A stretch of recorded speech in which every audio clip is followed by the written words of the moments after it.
Next, we'll add an attack system for the player. So if you press play right now, and you try to press anything and try to touch the enemy, nothing happens, and it's not doing any damage or attacking the enemy. So that's what we'll do next. First, we'll need to add an input for the attack. We go to the content folder, and over here, there's a folder, if you can see, that already comes with the third-person template called input. Open that up, and there's a bunch of things here. First, we want to go to the actions folder, and as you can see, every single action has a different asset. So jump has an input, looking around, the mouse look, and then the movement for the player. So we want to create a new one for the attack action. So we'll right click and we'll go to the input and select input action. We'll call this IA for input action underscore, and then we write attack. And then if we open that up, there's a bunch of different settings here, but the default one are good for what we want to have. So we can just click save and then close this. And then next we'll go back to the inputs folder. And over here we have these input mapping contexts. And these are basically lists of all the inputs and where we can set each input and how they are executed with the keyboard or game controller. So we'll select the default one and we'll dock this here. And in the mappings, we'll open this. And here you can already see the jump, move, and look. If we open up, for example, the jump one, we can see that spacebar is already set for jumping. And for the gamepad, it's the face button that's in the bottom, which for a PlayStation controller is the X button. And for an Xbox button, that's an A button. In our case, we want to add a new one. So we'll click on the plus button. And over here, we'll click and select the attack one. For now, nothing will happen because nothing is set yet over here. So we can set this in two ways. If you click on this button and then you just click on any of the mouse or keyboard button, it will select it. So if we click again and I press the space bar, it will select this. In our case, we want the left mouse button for attacking. And we can add another one actually. And we can close these drop downs. And we wanted to have it for the gamepad. Now you can do also the same thing by pressing this, and then on the gamepad, if it's connected to your PC, you can select the button. And as you can see, gamepad, the face button has been added. But you may not always have it connected, so you can also select it from a drop down menu over here. There's a lot of different controllers here, and we don't need to worry about all of them. So you can just go to the gamepad or just search gamepad. And we want to select the face button, left button for attacking. And then we can just save and then close this as well. And we go back to the blueprints and open the player blueprint. And in here, in the event graph, we'll create a new function. Because we added a new input button, now when we right click and type in IA underscore attack, we get these new options. We want to select this one. This icon usually means an event, and now we have a new event that gets triggered when we click the attack button. And just for testing, let's get from the triggered a string print. And let's save, compile, and play. And now when I click the left mouse button, we get all of these printed hellos. But as you can see, if I just hold and click, it keeps printing it, and we don't want that. We actually want it to happen only once when we click. So if you press on the drop down button here, you can see all the other options we have. And in our case, we just want the started one, which only will be executed only when you press the button. Even if you hold it, it won't keep going. So we'll put it in here. And here I'll teach you now how to actually remove an old one. We can either double click on it and then just pressing delete, or you can actually hold control and then just pulling it out of it and then just letting go. And then that way it's just connected to the started one. If we press play now and we click the left mouse button, it only happens once. The other ones are actually pretty useful too. For example, completed is when you let go of the button. So that can also be useful for certain actions if you want to have something only happen while you're holding it, and then when you let go, it stops. This is actually used over here on the if we go up for the jump system. So it actually stops the jumping if you let go. So that's where the completed one is set. In our case, we don't need that. We just need the complete one. So we can also close this drop down. And over here, we want to execute a play montage. And we can remove the print string.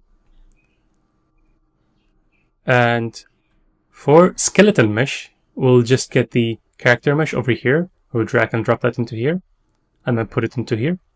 And for now, we don't have a montage for attacking. So let's save and compile. And let's prepare a montage for this. Let's go back to the character folder. And let's enter the animations folder.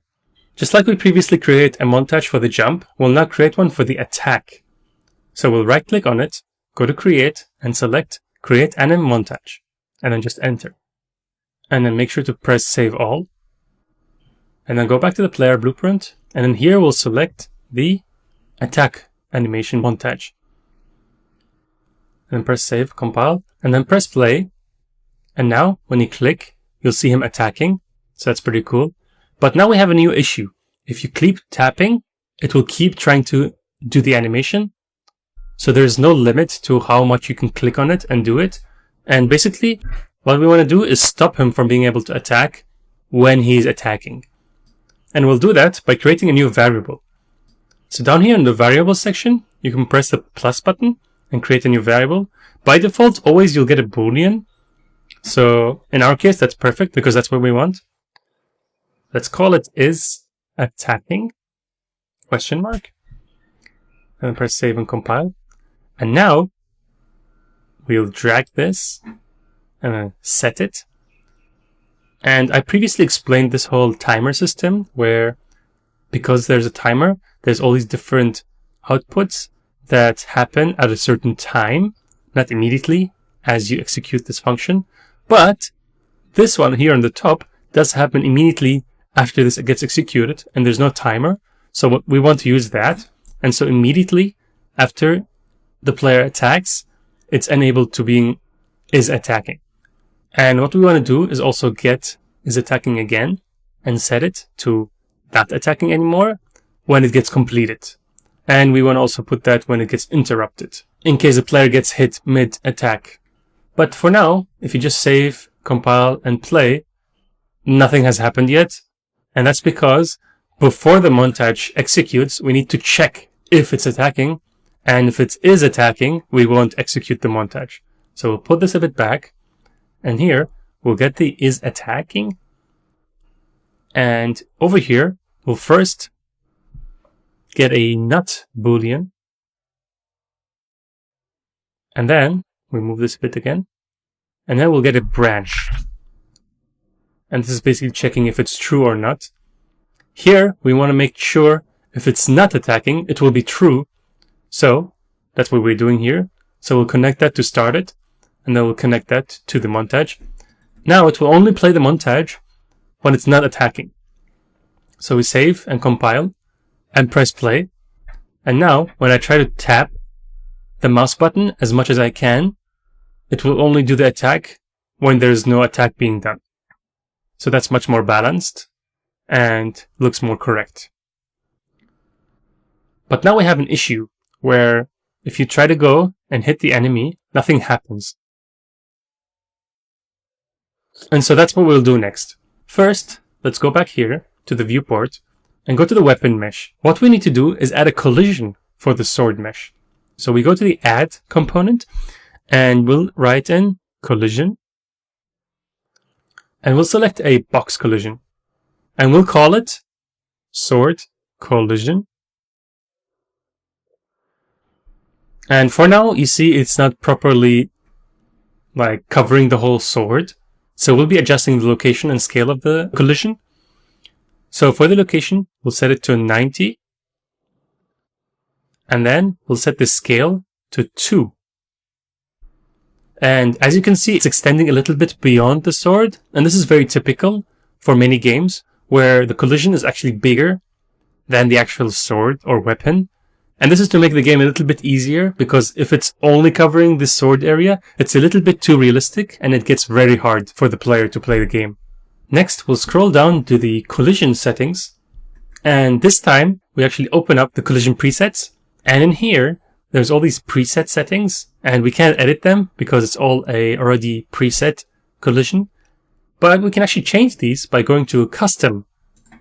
And now we can edit all of these. And basically what we want to do is have them all ignore, so it doesn't affect anything in the game.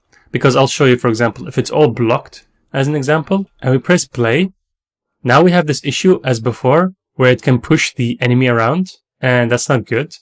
And basically we wanted to have it all ignore.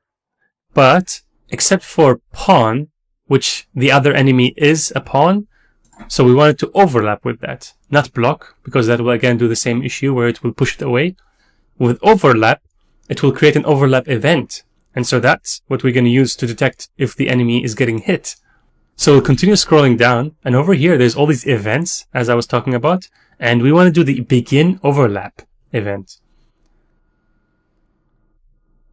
And in this one, basically, we want to detect if it's an enemy. So we'll cast to enemy blueprint. And if it is, we do the defeated function, as we did before in the stomp attack for the character. So we save, compile, and we press play. And now, when the sword touches enemies, it kills them. But this is not good, because even if I'm not attacking and I'm just touching them, it's killing them. And we don't want it to be that way. So what we want to do now is, before calling the defeated function, we will check if it's attacking. So here, we'll get the is attacking boolean, and then we get the branch again. Connect that to true. And so only when it's true, and if it is attacking, it will kill the enemy. So we save, compile, go back. And now, when I swing the sword, that's the only time to actually defeat the enemy.